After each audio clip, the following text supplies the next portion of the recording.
bagaimana Bapak dapat mengidentifikasi kasus-kasus yang merupakan dilema etika? Ada beberapa pengalaman ya, pengalaman ini ada beberapa cara atau langkah. Yang pertama, kita terlebih dahulu mencari informasi di tempat kejadian atau di tempat kejadian kasus dilema etika. Kemudian yang kedua, siapa yang terlibat dalam kasus itu. Kemudian yang ketiga, mengidentifikasi kasus yang ada di situ. Kemudian bagaimana Bapak menjalankan pengambilan keputusan di sekolah, terutama untuk kasus-kasus dua kepentingan yang sama-sama benar? Untuk mengambil keputusan, yang pertama terlebih dahulu kita mempelajari kasus kaitan dengan dilema etika. Yang kedua, kita juga harus tahu siapa yang terlibat dalam kasus tersebut. Kemudian yang ketiga, setelah kita identifikasi, maka kita mempertimbangkan dari segi keadilan. Maka perlu adanya musyawarah dengan teman kerja. Kalau itu siswa, kita bisa melibatkan wali kelas, guru BP, kesiswaan, bahkan orang tua. Setelah itu, prosedur seperti apa yang Bapak lakukan selama ini untuk mengatasi permasalahan tersebut? Yang pertama, kita mempelajari kasus kaitan dengan dilema etika. Kemudian yang kedua, siapa saja yang terlibat di dalam kasus tersebut atau yang berkenaan dengan kaitan kasus dilema etika. Kemudian yang ketiga, kita harus mempelajari, mengkelompokkan kaitan dengan kasus-kasus itu agar kita tidak salah mengambil langkah. Kemudian yang terakhir adalah mengambil keputusan dengan seadil-adilnya, dengan mempertimbangkan dari segi kemanusiaan juga. Kemudian hal apa saja yang selama ini Bapak anggap efektif dalam mengambil keputusan? Untuk mengambil keputusan efektif, memang tadi kita harus tahu terlebih dahulu masalahnya.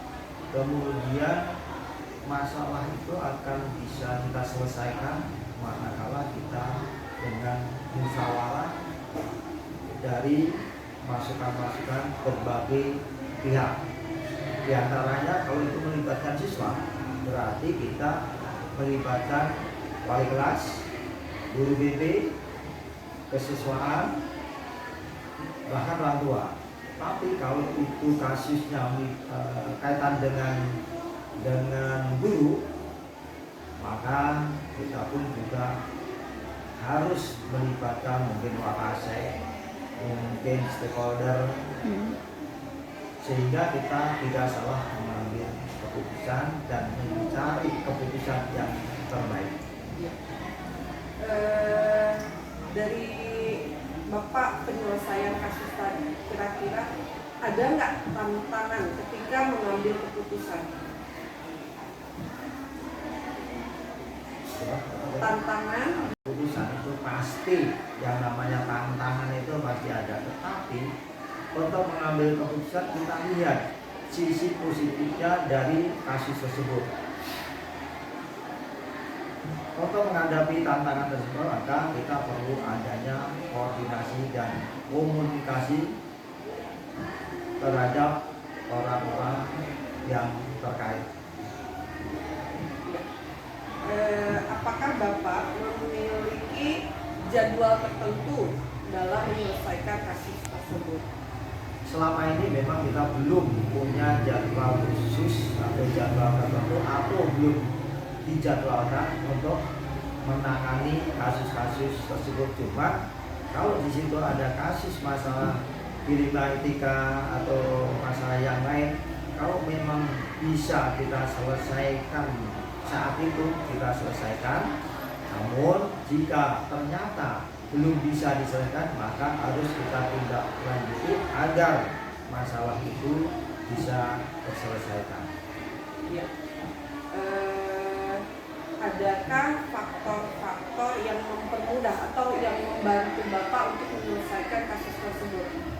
Pasti untuk memudahkan, untuk mempermudah masalah itu masalah tidak bisa diselesaikan sendiri. Maka untuk mempermudah menyelesaikan suatu masalah maka kita memerlukan pihak-pihak lain yang terlibat di dalamnya. Kalau memang itu kasus siswa, tentu pasti kita melibatkan yang namanya wali kelas. Kita pasti melibatkan juga yang namanya guru BP.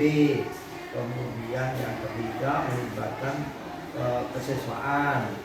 Kemudian bahkan orang tua dan juga mungkin cari-cari informasi yang relevan. Mungkin orang-orang yang mengetahui pada saat kejadian itu ada di situ. Dari semua hal yang Bapak sampaikan barusan, apa yang dapat Bapak petik dari pengalaman mengambil keputusan? Dengan menghadapi berbagai macam pengalaman, tentunya disitulah kita bisa memetik pengalaman bahkan ilmu di antara dengan menghadapi berbagai ragam latar belakang kehidupan, mungkin juga karakternya, mungkin juga dari segi pergaulannya. Tentunya itu sangat banyak sekali manfaat yang kita terima dalam menyelesaikan kasus, sehingga manakala nanti ada kasus lagi kita sudah punya pengalaman untuk menghadapi. Ya, mungkin itu aja Pak untuk wawancara hari ini. Terima kasih waktunya. Assalamualaikum warahmatullahi wabarakatuh. Waalaikumsalam warahmatullahi wabarakatuh. Terima kasih, semoga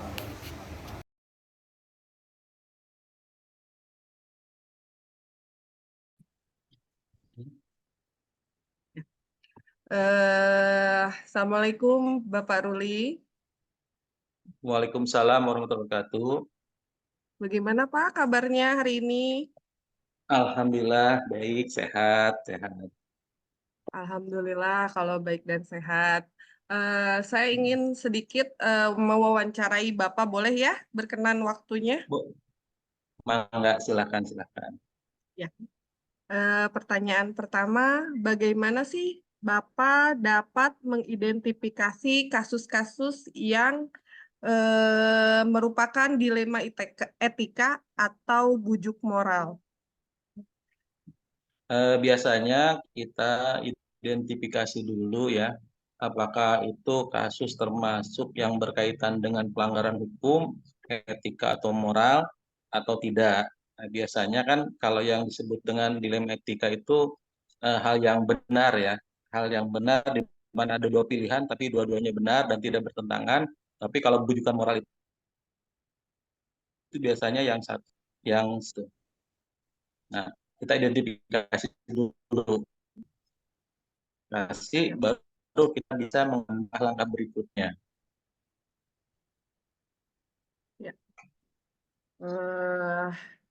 Untuk pertanyaan nomor 2, Pak. Bisa dibacakan pertanyaannya?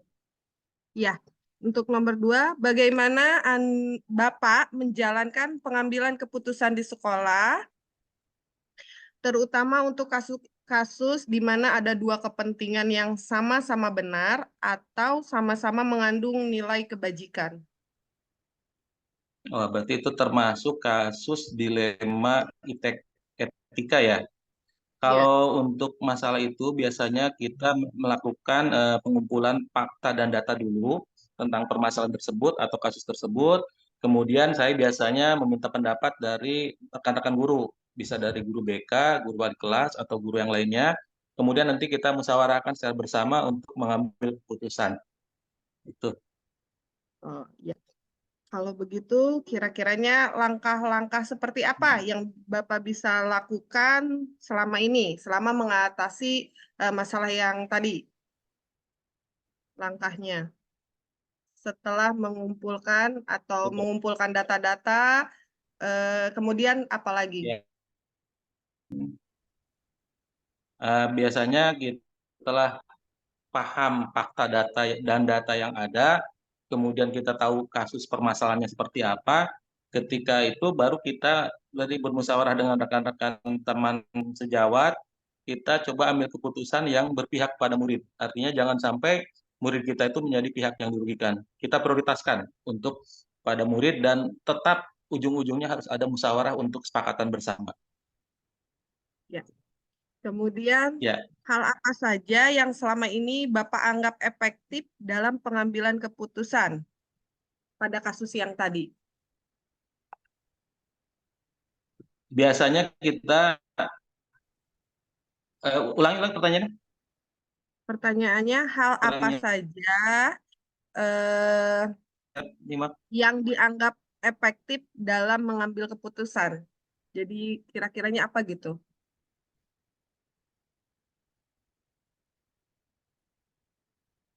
Kalau menurut yang benar dulu, seperti apa duduk perkaranya, sehingga kita tidak salah dalam melangkah dan kita tidak salah dalam mengambil keputusan. Itu. Jadi selalu kita identifikasi dulu permasalahannya secara baik dan benar, baru kita bisa mengambil keputusan yang benar. Kadang-kadang kalau kita fakta dan datanya tidak lengkap, sering terjadi kita salah mengambil keputusan. Itu. Ya. Apakah ada tantangan ketika Bapak mengambil keputusan? Ya, tantangan sering terjadi manakala kita mengambil keputusan yang kadang-kadang namanya keputusan kan tidak bisa memuaskan semua pihak ya. Ada pihak-pihak tertentu yang merasa dirugikan dengan keputusan. Itu jadi tantangan buat kami dan tantangan terbesar sebetulnya dilema etikanya ini. Karena sebetulnya dua-duanya kan sama-sama benar ya. Cuman kita harus ngambil mana yang paling benar, mana yang paling sedikit madaratnya, mana yang paling sedikit mana yang paling banyak manfaatnya.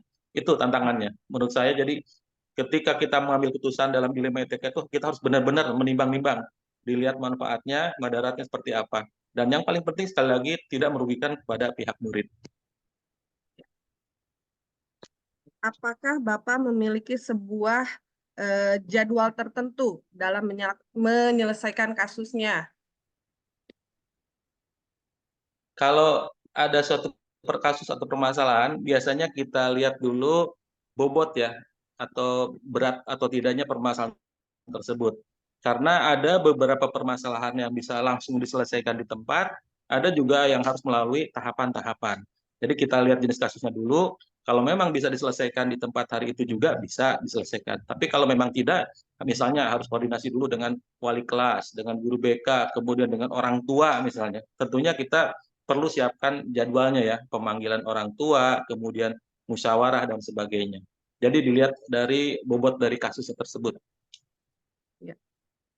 Kemudian, adakah faktor-faktor yang dapat membantu Bapak mempermudah dalam menyelesaikan kasus yang tadi?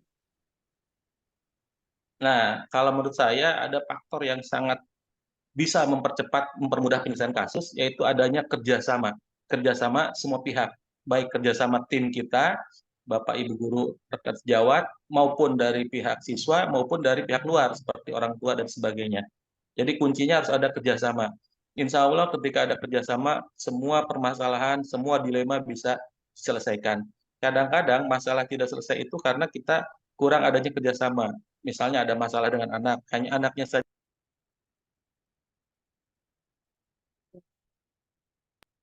kan. Tapi ketika orang tua kita panggil, kemudian kita tanya permasalahannya, nanti akan muncul tuh apa namanya solusi buat permasalahan kita. Sehingga kata kuncinya harus ada kerjasama yang erat antara semua pihak.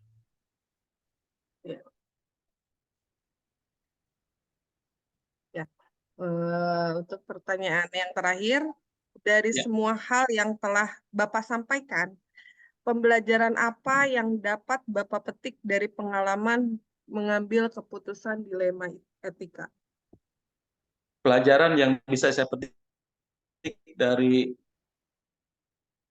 keputusan dalam dilema etika, kita pertama kita harus paham permasalahannya seperti apa, kemudian kita harus memiliki data dan fakta yang masalah tersebut, kemudian juga kita harus mau bekerja sama dengan teman-teman yang lain, bekerja sama dalam tim, kemudian juga diselenggarakan musyawarah, dan yang paling penting sekali adalah semua keputusan yang kita ambil, jadi jangan sampai murid kita karena ada permasalahan ini, mereka menjadi pihak yang paling dirugikan. Itu saja barangkali, Neng. Oh iya, Bapak terima kasih waktunya sudah bersedia untuk diwawancarai. Semoga sehat selalu ya Pak. Amin. Terima kasih. Mohon maaf kalau jawabannya ada yang kurang berkenan, tapi memang itulah yang real yang kita alami di lapangan. Iya, Sama-sama, iya. Terima kasih terima Bapak. kasih. Assalamualaikum warahmatullahi